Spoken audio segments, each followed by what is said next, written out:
Olá, galerinha do Colégio Magistral, tudo bom com vocês? Passando para lembrar que quarentena não é férias.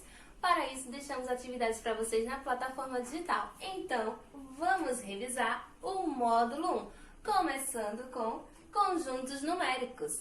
Primeiro, nós vimos o conjunto dos números naturais. Quem são os meus números naturais? O número 0, 1, 2. Para lembrar quem é o meu conjunto de números naturais, eu vou fazer a seguinte pergunta para vocês. Quantos irmãos você tem? Tem gente que vai dizer que é 0, outros 1, 2.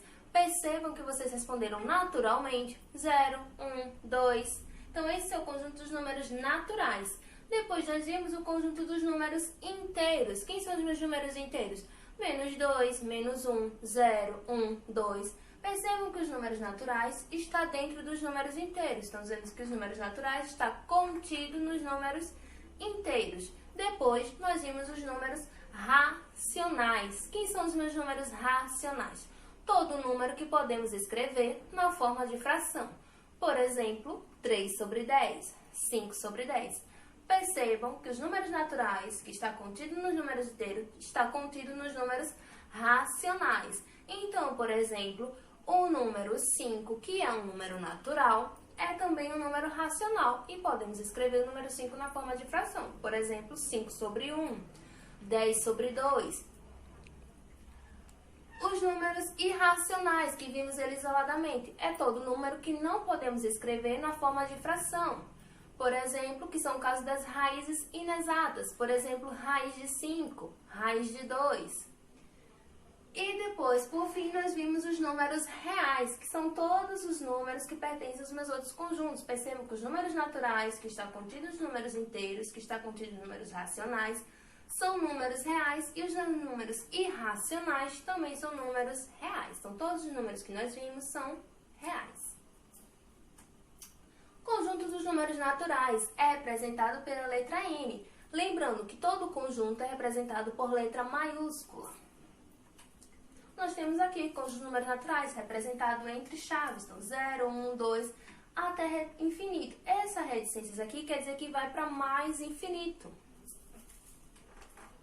Naturais com asteriscozinho. Esse asteriscozinho quer dizer todos os naturais, com exceção do número 0. Então, começa o número 1, 2, até mais infinito. Depois, nós vimos os números inteiros, representados pela letra Z. Muitos me perguntam, por que os números inteiros é representado pela letra Z? Porque vem de uma palavra alemão, que é escrita Z-A-H-L, que quer dizer números. Por isso que a gente representa pela letra Z.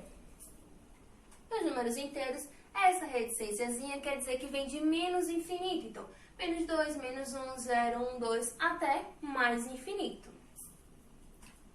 O Z com um asteriscozinho, com os números inteiros, exceto o 0. Então, vem de menos infinito, vai menos 3, menos 2, menos 1, para. Não coloca o 0, 1, 2, até mais infinito. Por conta desse asteriscozinho, quer dizer, exceto o número 0. Vimos também os inteiros com esse maisinho, quer dizer, os inteiros positivos. Como colocou esse asteriscozinho, quer dizer, os inteiros positivos com exceção do número 0. Então, 1, 2, 3, até mais infinito.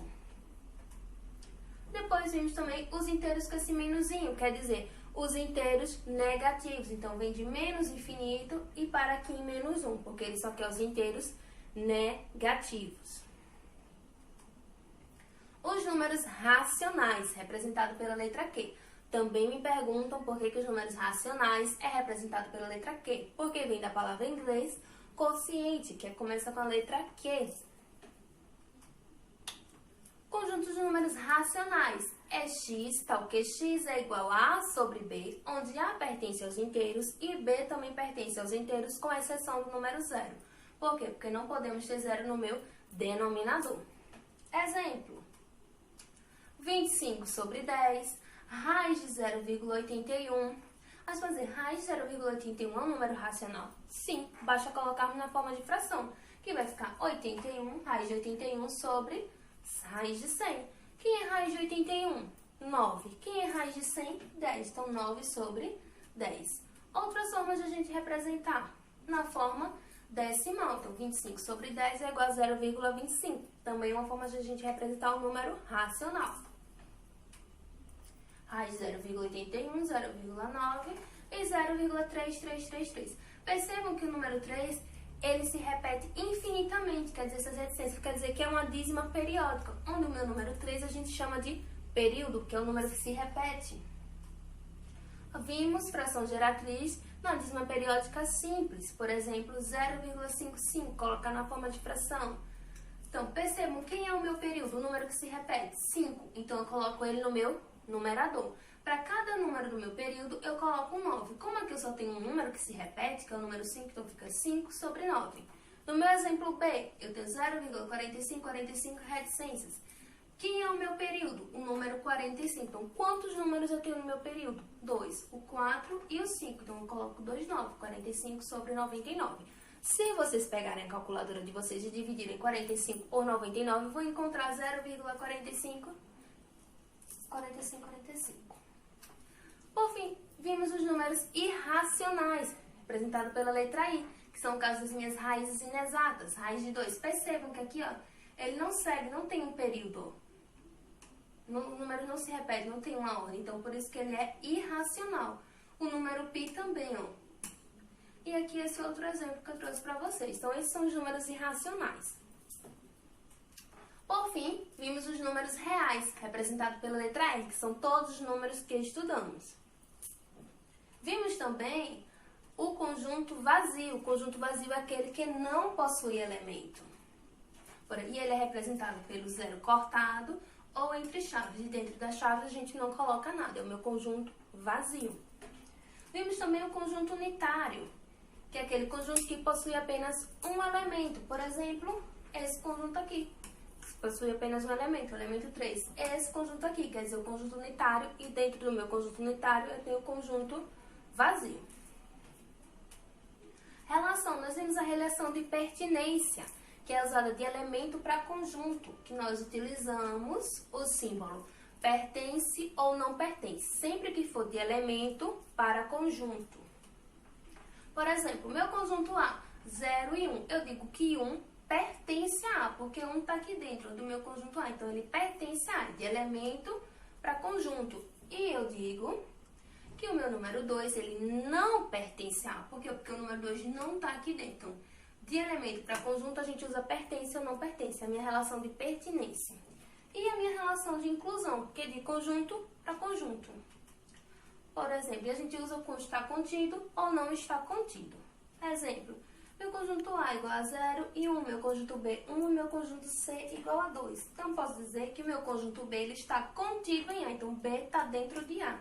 E o meu conjunto C ele não está contido em A, C não está dentro de A. Então, essa é a relação. Lembrem, de elemento para conjunto, usa pertence ou não pertence. De conjunto para conjunto, usa está contido e não está contido. Vimos as operações. Aqui nós temos o diagrama de Venn. Lembra que eu falei? Diagrama de Venn representado por círculo. Dentro do meu círculo, a gente coloca os elementos de cada conjunto.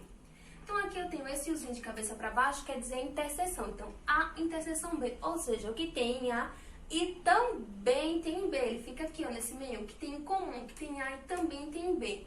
É a minha interseção. Vimos também a minha união, representada por esse U de cabeça para cima. Então, A união B é tudo que tem em A mais tudo que tem em B. Então, a gente chama de união. E vimos também a diferença. Essa partezinha aqui é apenas o meu conjunto A, ou seja, A menos B. E essa partezinha aqui apenas o meu conjunto B, o que tem B menos A. Então, é isso, galerinha. Espero que tenha dado para relembrar. Façam a atividade que está lá na plataforma. Qualquer dúvida, me perguntem. E beijos de luz!